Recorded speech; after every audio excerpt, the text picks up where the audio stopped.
إذا كان بدكم تقدموا على تصريح للعمل تشتغلوا بكندا، أو إذا قدمتوا على تصريح عمل وما عارفين إذا نصب عليكم ولا لا، فهيدا الفيديو لإلكم. وردنا كتير أسئلة حول موضوع تصاريح العمل هون بكندا، وللأسف بآخر فترة صار يصير في كتير عالم عم تقول نحن بنأملكم فرص عمل، تعوا قدموا عنا. فصار في كتير استغلال وعمليات نصب.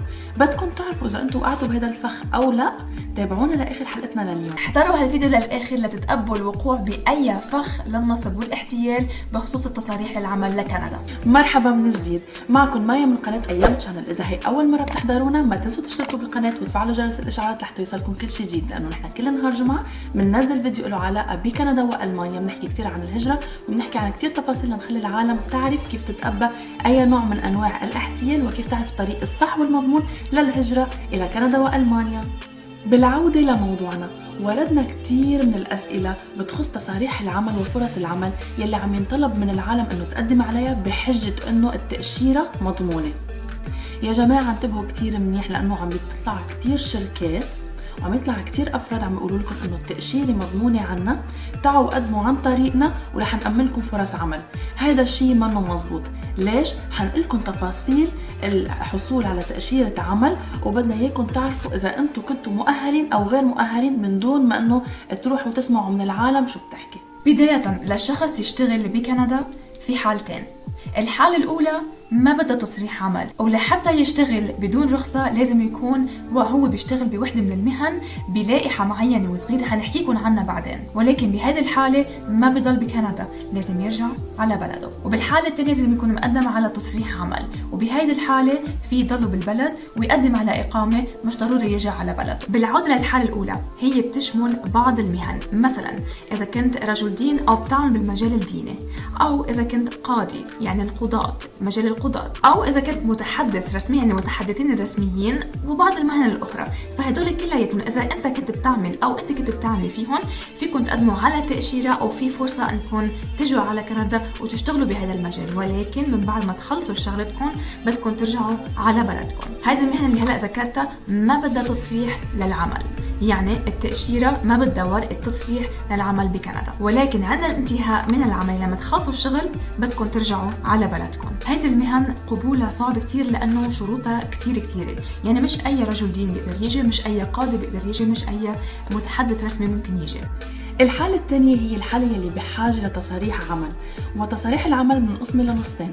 النص الأول هي تصاريح العمل المفتوحة يعني Open Work Permits، والحالة الثانية هي تصاريح العمل المغلقة يعني Closed Work Permits. وهون بصير في أغلبية عملية النصب بالبارت عملية تصاريح العمل المغلقة، لأنه المفتوحة صعب ينصبوا فيها.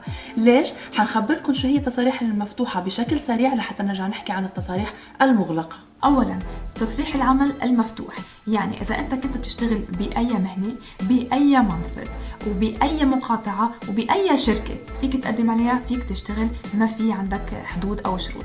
ولكن ممكن أمرار يحطوا شرط واحد، يعني مثلا في حال إذا كنت مهندس فيك تشتغل بأي شركة بأي مقاطعة بدك إياها بالمجال الهندسي، بس مش أي شخص بيقدر يقدم على هيدا التصريح أو هيدا النوع من تصريح العمل. يعني بس في حال إذا كنت أنت دارس بكندا ومعك شهادة بدك تشتغل فيك تقدم عليها، أو شريكك عم يدرس بكندا وأنت ما عم تعمل شيء وبدك تشتغل، أو في حال كنت مقدم على إقامة دائمة وناطر الجواب، ففيك تقدم على تصريح العمل المفتوح. هيدا هلأ رح ننتقل على تصاريح العمل المغلقة يلي بيصير فيها عمليات النصب أكتر شيء.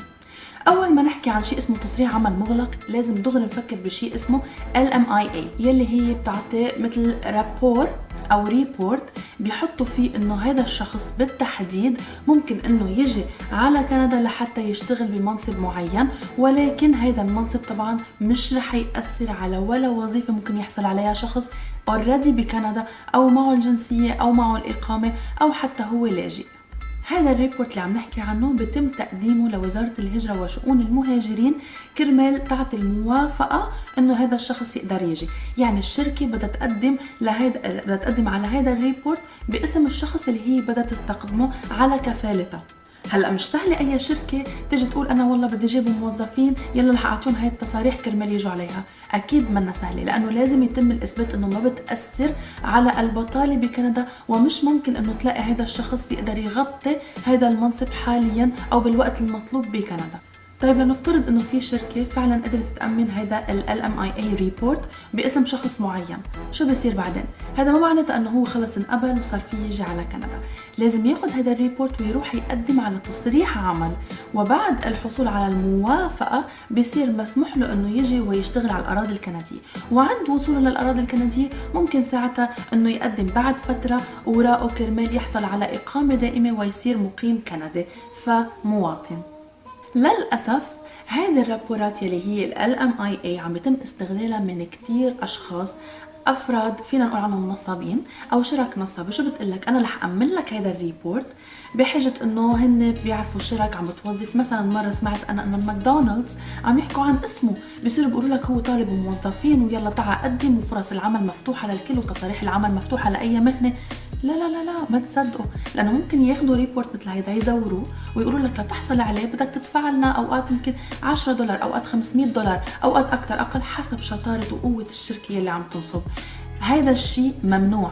يعني لما يقول لك تعا تدفع مصاري لازم تعرف دغري إنه في شيء غلط، لأنه عادة ما في شيء اسمه بدهم يدفعوك مصاريف ليعطوك تصريح العمل. تصريح العمل لما يوصل بكندا وزارة الهجرة وشؤون المغتربين بتقول إنه غير شرعي الليجل، مش مزبوط أبدا إنه يطلبوا من الشخص اللي جاي ليشتغل يدفع ولا $. يعني أول ما تيجي الشركة أو أي مكتب بيقول لك أنا حأعمل لك تصريح عمل تعا وادفع لي مصاري وخذ التصريح، ما تصدق أعرف إنه في شيء غلط. امتى بيكتشفوا؟ لما يدفعوا مصاري، ياخدوا هاي الورقة يروحوا يقدموا لوزارة الهجرة وتجيهم الرفض على أساس إنه هاي الورقة منا مزبوطة. يعني هاي الورقة ما تم الموافقة عليها من وزارة الهجرة لأنها مزورة. فانتبهوا ما توقعوا بهذا الفخ. أول ما واحد يقول لكم ادفعوا عرفوا إنه في شيء غلط، لأنه ما لازم تدفعوا ولا $. بهاي الحالة. طب هل هالشي يعني مستحيل الواحد يحصل على LMIA؟ لا مش مستحيل. يعني إذا شركة بدها تقدم على هذا الريبورت وتحصل عليه، هذا الشيء ممكن يصير. شو هي الحالات؟ مثلا في شركة عندها فروع بكل أنحاء العالم، وهذا الشخص بيشتغل بإحدى هاي الفروع، ولكن الشركة عاشته ليجي يشتغل على الأراضي الكندية ويتعامل مع زبون معين، أو حبت تنقله لأنه بده يخلص مهمة معينة هو قادر الوحيد إنه يخلص لهم إياها.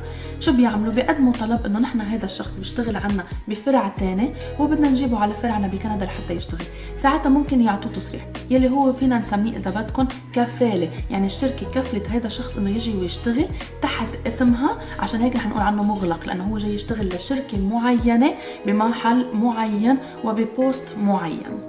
هاي الحالة ممكن الشركة تحصل على الريبورت المطلوب، وساعتها الشخص بيروح وبيقدم على طلب الحصول على تأشيرة عمل على الأراضي الكندية. بالإجمال هاي هي النقط اللي بتتعلق حول تصاريح العمل. يعني يا جماعة بتمنى نكون وضحنا لكم شوي شو يعني تصريح عمل، كيف الواحد فيه ياخده، كيف يعرف إذا هو مؤهل أو غير مؤهل للحصول على هاي التأشيرة. فانتبهوا كتير من الشركة اللي عم تنصب عليكم، لأنه كتير كترانين وعمال يعطوا وعود وعم ياخدوا مصاري من العالم ويستغلوا حاجة العالم لأنه تسافر وتبلش حياتها وتشوف أمل بمحل تاني ويدفعون مصاري، أوقات مبالغ قليلة أوقات مبالغ كتيرة، بس شو ما كان المبلغ يعني في شي غلط، لأنه ممنوع تدفعوا. نتمنى نكون وصلتكم الفكرة. ما تنسوا ما تدفعوا لحدا، وخلوا عيونكم مفتوحين لمين عم يحكي معكم أو مع مين أنتوا عم تتعاملوا، وانتبهوا كتير من كل عمليات النصب اللي نحن وضحنا لكم إياها بالفيديو. وما تنسوا ما تدفعوا لأي شخص. إذا حبيتوا الفيديو عملوا لنا سبسكرايب ولايك وشير. بنشوفكم أسبوع الجاي.